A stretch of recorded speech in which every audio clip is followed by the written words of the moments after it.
Hi there, my name is Miss Townsend, and I love math. Welcome to Math with Townsend.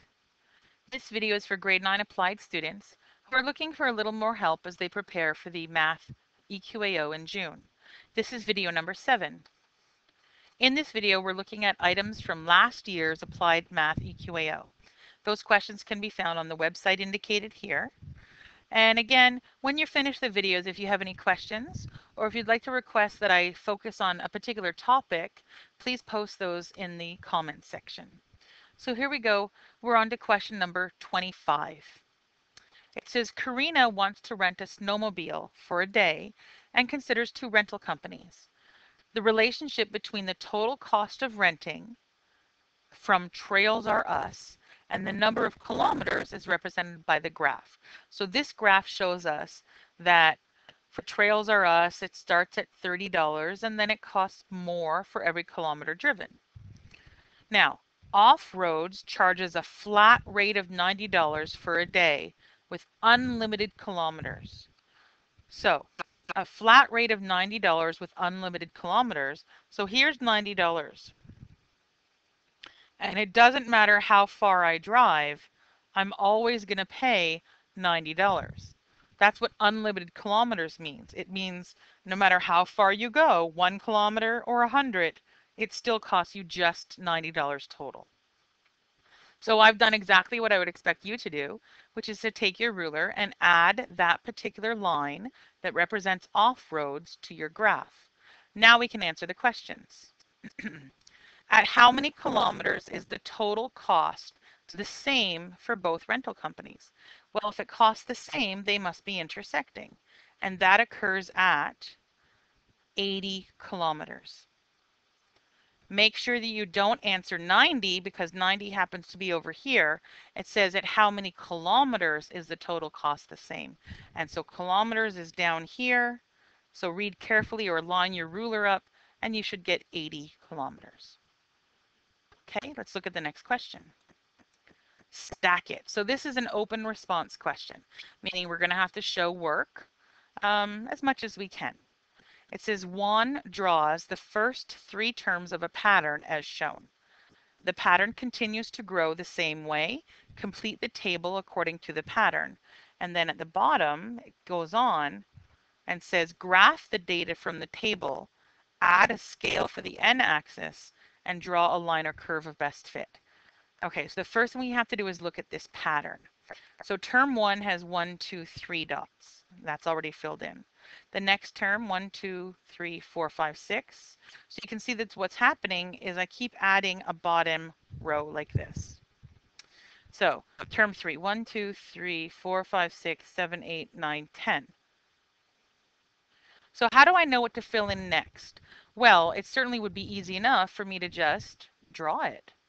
So 1, 1, 2, 1, 2, 3, 1, 2, 3, 4. That's what I had. So I guess I need 1, 2, 3, 4, 5.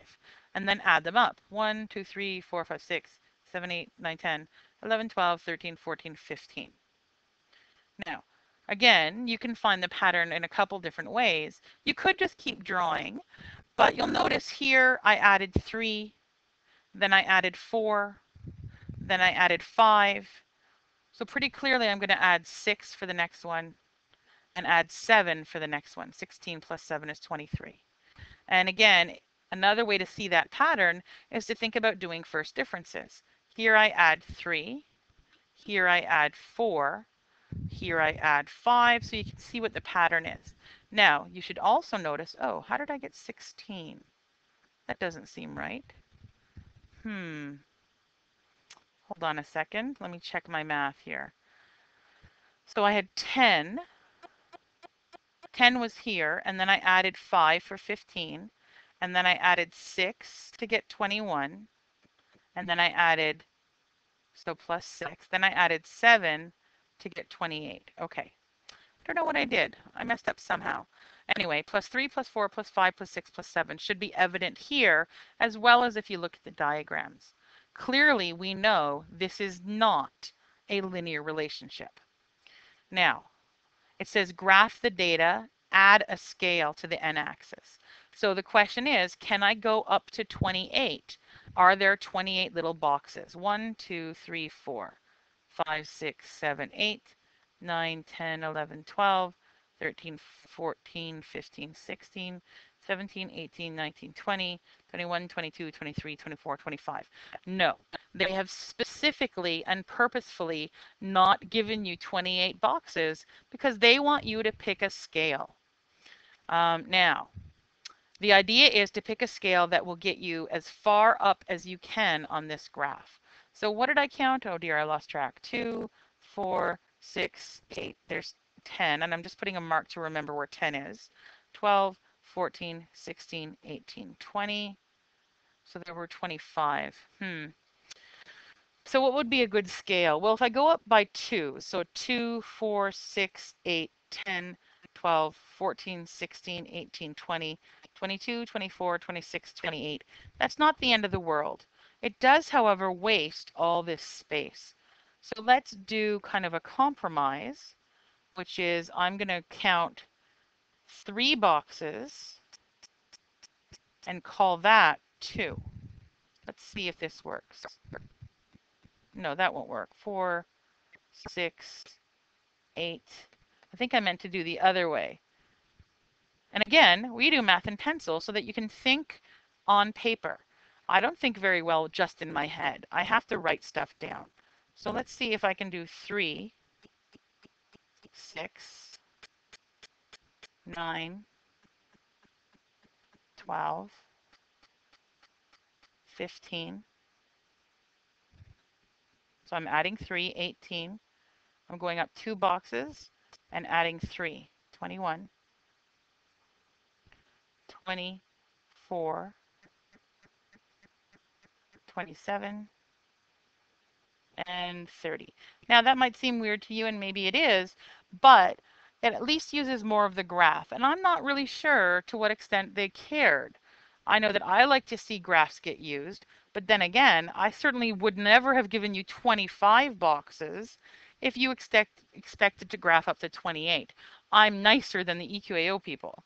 But anyway, let's keep going with what I did. And you could choose your own scale as long as it fits up to 28 at least and isn't like way down here. So 1 is 3, I put a dot. 2 is 6, I put a dot. 3 is 10, so go to 9 and go up a bit. 4 is 15, so 4. So what you should be doing, on the actual EQAO is making sure that you're using your ruler to guide yourself so you don't lose track. 5 is 21. There's 21. And 6 is 28. So I'm going to go to 27 and go up a bit more. So you can see that it's definitely not a straight line. Draw the curve of best fit. So I'm just going to draw like this. Put an arrow on this side. Don't worry about this side because this side we're not sure what 0 means. So this is fine. Okay, let's go on. Another open response, so be careful with showing your work. It even says, show your work. It says the relationship between the height of a hot air balloon, h in meters, and time t is represented below. So here's the graph. Height of the balloon is here, and time is here. So clearly, the balloon was falling or going down.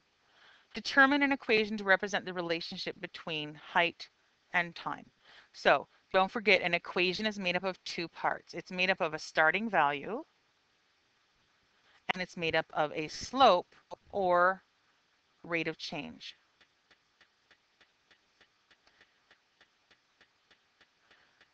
Those are the 2 components of every equation.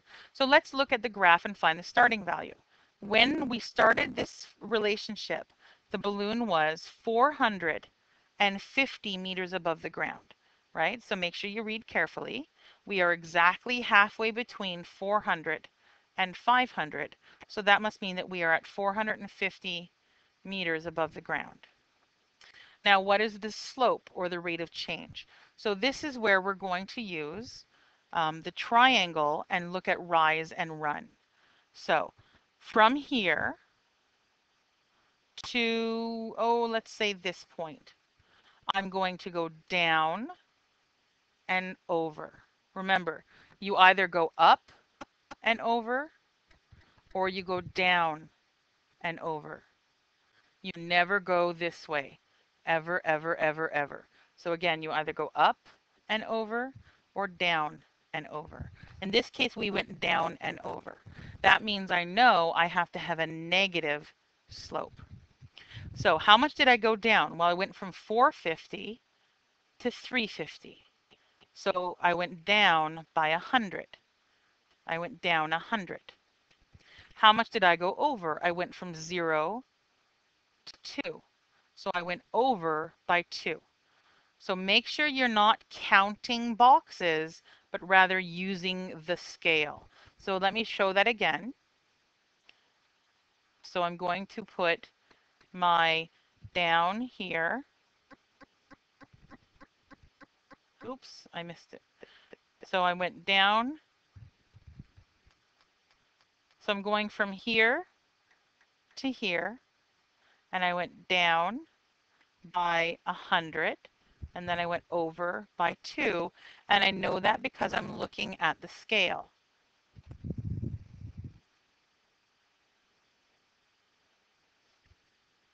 So make sure that you use the scale. That box didn't do what I thought it would do. That's okay. Make sure that you use the scale. Oops, where am I? How did I get so lost all of a sudden? Oh dear. Pardon me. Here we go. We are here. Let's see. Okay. So make sure that you use the scale correctly. And again, I did not go down 2 and over 4. I went down 100 and over 2, and that's because I looked at the scale. So what does it mean to go down 100 and over 2? Well, 100 over 2 is negative 50. So I have a starting value of 450 and a rate of change of negative 50. So you can either write your equation like this, 450 minus 50t, and I knew to use t because the two letters are h and t. Or you could also write your equation as h equals negative 50t plus 450. Just keep in mind that the slope, the negative 50 has to be the slope, and that's what's attached to the t, because every minute we lose 50. Every minute we lose 50. Every minute we lose 50, whereas 450 is just where we start. Okay, so hopefully you can get these questions fairly quickly. Now, I don't think I'm going to have time to do this question, so I'm going to stop this video here. This was number 7, so I will meet you at video number 8.